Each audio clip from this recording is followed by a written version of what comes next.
છે 10 લીટર ગાયનું ગૌમૂત્ર, આ નાખી દો, આ નહીં નાખી જોઈ લો બરોબર.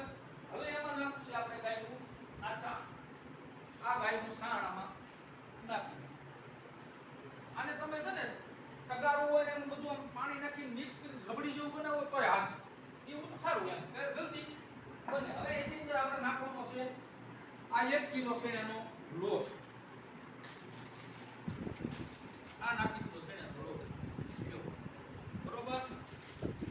હવે આમાં નાખવાનો છે આ દેશી ગોળ, આવું દેશી ગોળ આમાં નાખી, દેશી ગોળ લેવાનો. ગોળ તમે ઓલો નહીં લઈ શકો રાસાયણિક ગોળ જે કેમિકલ વાળો હોય એ નહીં, આ ગોળ એમાં નખાય. હવે આને એક બરોબર આ ગોળમાં ભેગા, હા એ તો આ થોડી દો, થોડી ગુડ લાવવાની છે, દેતા હો બે મિનિટ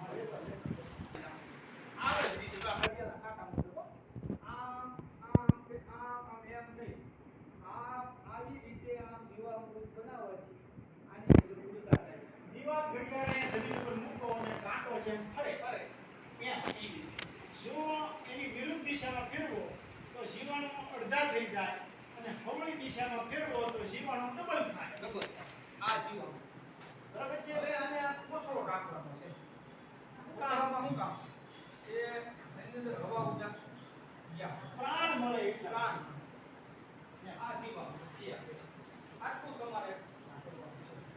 હવે આને તમે છે ને 1 લીટર પાણીમાં નાખી, પાણીનો પંપ ભરી 1 લીટર નાખીને છાંટી શકો, સ્પ્રે કરી શકાય કોઈ પણ પાણી, અથવા પાઈ દો.